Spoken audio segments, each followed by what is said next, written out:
সকলকে শুভ সন্ধ্যা।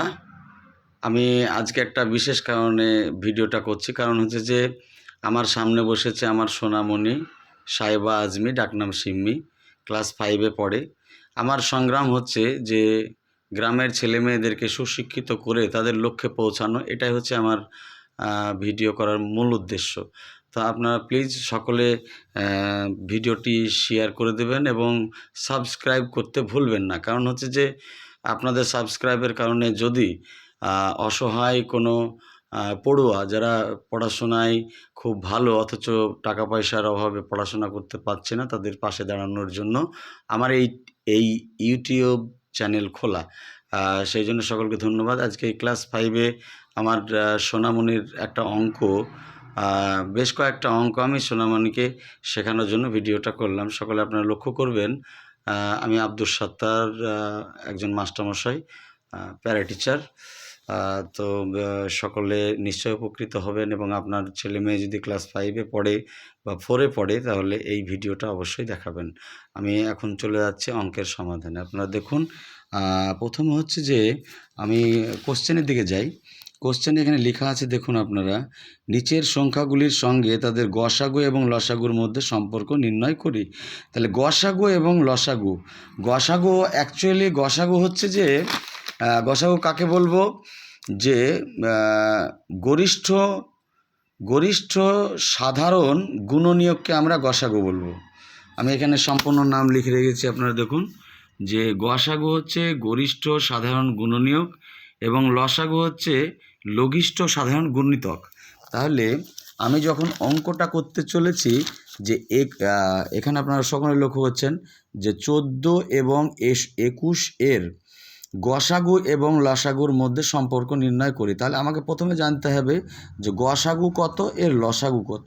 তাহলে গসাগু হচ্ছে যেই সংখ্যাটা দিয়ে দুটো সংখ্যাকে আমরা একই সংখ্যা দিয়ে ভাগ করতে পারি, সেটা হচ্ছে গসাগু, গরিষ্ঠ সাধারণ গুণনীয়ক, সব থেকে বড়। তাহলে গরিষ্ঠ 7 দিয়ে যদি আমি ভাগ করি, 7 দুগুণে 14, 3 7-এ 21, তাহলে আমার গসাগু হলো কত, 7। এবং লসাগু হচ্ছে 2 গুণিত 3 গুণিত 7। আমি এক উৎপাদক লিখতেই পারি, কিন্তু এক উৎপাদক না লিখে আমি ডিরেক্ট করেছি এটা। 2 গুণিত 3 গুণিত 7, তাহলে 3 7-এ 21, 21 দুগুণে 42। এক্ষেত্রে লসাগু তাহলে কত, লসাগু হলো এবং গসাগু হলো। তাহলে অতএব লসাগু এবং গসাগু এর গুণফল সমান হচ্ছে, লসাগু কত হয়েছে 42, গসাগু কত হলো 7। এই দুটোকে যদি আমি গুণ করি 294 হলো। এই 294 এবার আরেকবার দেখে নেব যে লসাগু গুণিত গসাগু সমান হচ্ছে সংখ্যা দুটির গুণফল সমান হচ্ছে কিনা। তাহলে আমরা দেখা যাক 14, সংখ্যা দুটির গুণফল মানে 14 এবং 21, এই দুটোর গুণফল আপনারা সকলে লক্ষ্য করুন যে 14কে 21 দিয়ে গুণ করলে 294 হচ্ছে। তাহলে এখানে আমরা প্রুফ দ্যাট পেলাম যে কি সংখ্যা দুটির গুণফল সমান হচ্ছে লসাগু গুণিত গসাগু। এইরকমভাবে দ্বিতীয় অঙ্কটিও করব, তৃতীয় অঙ্কটি করব। তারপরে একই ধরনের অঙ্ক যেহেতু আছে সেগুলো আর বোঝালাম না, আপনারা সব অঙ্কগুলো অবশ্যই দেখে নেবেন। আমি পুরো ভিডিওটা এখানে দেখাচ্ছি যে এটা হলো। এবার তারপরে প্রশ্ন করেছে, আপনারা এখানে লক্ষ্য করবেন যে 3-এর প্রশ্নটা এখানে 2-এর প্রশ্নটা করেছে গসাগু কথাটির পূর্ণ রূপ লিখি। তাহলে গসাগু কথাটির পূর্ণ রূপ আমি এখানে লিখে দিয়েছি, গসাগু সমান গরিষ্ঠ সাধারণ গুণনীয়ক। এবং লসাগু কথার পূর্ণ রূপ কি 3 নম্বর প্রশ্নে বলেছে। তাহলে এখানে লিখব লসাগু, লয়ে লঘিষ্ঠ, দন্ত সয়াকার হচ্ছে সাধারণ, গয় হস্যতে হচ্ছে গুণিতক, লঘিষ্ঠ সাধারণ গুণিতক। 4 নম্বর প্রশ্ন হচ্ছে যে 4, 8 এবং 12 এর লসাগু কত। তাহলে লসাগু কত বলতে গেলে আমরা লঘিষ্ঠ সাধারণটা নিয়ে আসব। তাহলে সব থেকে দেখুন যে 4 দিয়ে প্রত্যেকটা সংখ্যাকে ভাগ করা যাচ্ছে, তাহলে 4 বাদ দিলে 4 একে 4, 4 দুগুণে 8, 3 4-এ 12।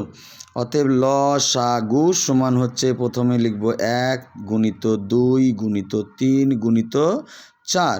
তাহলে এই সংখ্যাগুলি গুণ করলে কত হচ্ছে, 3 4-এ 12, 12 দুগুণে 24, 24 একে 24, তাহলে সংখ্যাটা হয়ে গেল 24। দুটি মৌলিক সংখ্যা, 5 নম্বর বলেছে দুটি মৌলিক সংখ্যার গসাগু কত। দুটি মৌলিক সংখ্যার গসাগু সমান হচ্ছে 1। উদাহরণস্বরূপ যদি বলি যে 5 এবং 7 এর গসাগু সমান হচ্ছে 1। হ্যাঁ, কারণ 1 দিয়ে গসাগু, সেই সংখ্যাটা গসাগুর উৎপাদক হবে 1 এবং সেই সংখ্যাটি নিজে। তাহলে সাধারণ উৎপাদক যখন আমি পেলাম, তাহলে 5-এর সাধারণ উৎপাদক 1 এবং 7-এর সাধারণ উৎপাদক 1, তাহলে সেক্ষেত্রে গসাগুর উত্তর হয়ে গেল 1। এবার দুটি মৌলিক সংখ্যার লসাগু কত, 6 নম্বর অঙ্কে বলেছে। তাহলে দুটি মৌলিক সংখ্যার লসাগু, সাধারণত মৌলিক সংখ্যাকে 1 এবং সেই সংখ্যা ছাড়া ভাগ করা যায় না, সেই জন্য লসাগু যখন নির্ণয় করব তখন কি করব, সংখ্যা দুটির গুণফল লিখব। অতএব 5 এবং 7-এর গসাগু হচ্ছে, লসাগু হচ্ছে কত, 5 7 35। আর আরও 3টি অঙ্ক আছে। 3টি অঙ্কের মধ্যে আরেকটা অঙ্ক বলেছে দুটি পরস্পর মৌলিক সংখ্যার গসাগু কত। তাহলে লিখব দুটি পরস্পর মৌলিক সংখ্যার লসাগু ঠিক একই 1।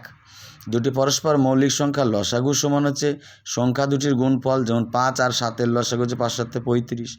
আরেকটি প্রশ্ন এখানে বলেছে, খুব গুরুত্বপূর্ণ প্রশ্ন ক্লাস 5-এ, প্রত্যেকটা স্টুডেন্ট তোমরা ভালো করে দেখবে।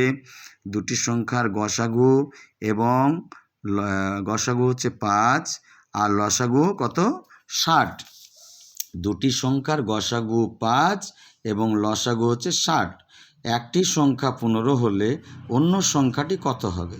তাহলে আমরা কিন্তু জানি যে লসাগু গুণিত গসাগু সমান সংখ্যা দুটির গুণফল। সেই জন্য লিখব, প্রথম থেকে আমি লিখে নিই, দুটি সংখ্যার গসাগু 5, এক লসাগু সমান হচ্ছে 60, একটি সংখ্যা 15, অতএব অন্য সংখ্যাটি কী হবে। যেহেতু আমরা জানি যে গসাগু গুণিত লসাগু সমান সংখ্যা দুটির গুণফল, তাহলে এটার সঙ্গে এটা গুণ করলে সংখ্যা দুটির গুণফল হচ্ছে, তাহলে অন্য সংখ্যা সেক্ষেত্রে কি হবে, ওপরে লিখব গসাগু গুণিত লসাগু বাই একটি সংখ্যা। তাহলে গসাগু আমি ওপরে দেখো উল্লেখ করা আছে কত, 5, সেই 5 এখানে লিখে দিয়েছি। তারপরে লেখা আছে কত, লসাগু 60, তাহলে গুণিত কত লিখলাম 60, একটি সংখ্যা কত 15, নিচে যেহেতু একটি সংখ্যা লেখা আছে তার বদলে কত লিখলাম 15। তাহলে এই 15 দিয়ে যদি 60কে ভাগ করি, 4 15 60 সমান হচ্ছে 5 দিয়ে 4কে গুণ করলে 4 5 20। থ্যাংক ইউ ভিডিওটি দেখার জন্য, সকলকে ধন্যবাদ। আর তোমরা মনোযোগ সহকারে পড়াশোনা করো, বা আমার স্বপ্ন পূরণ করতে হবে। তো আমার ইউটিউব চ্যানেলটি এই জন্য লিখেছি যে ইয়োর গোল, মানে তোমার লক্ষ্য তোমাকেই পূরণ করতে হবে। তোমার লক্ষ্যটা কি, তোমার লক্ষ্য, তাই তোমার লক্ষ্য পূরণ করার জন্য অবশ্যই তোমরা ভালো করে পড়াশোনা করবে এবং বাবা মার স্বপ্ন পূরণ করবে, নিজের পায়ে দাঁড়াবে, আগামী দিনে ভবিষ্যৎ তৈরি করবে। Thank you.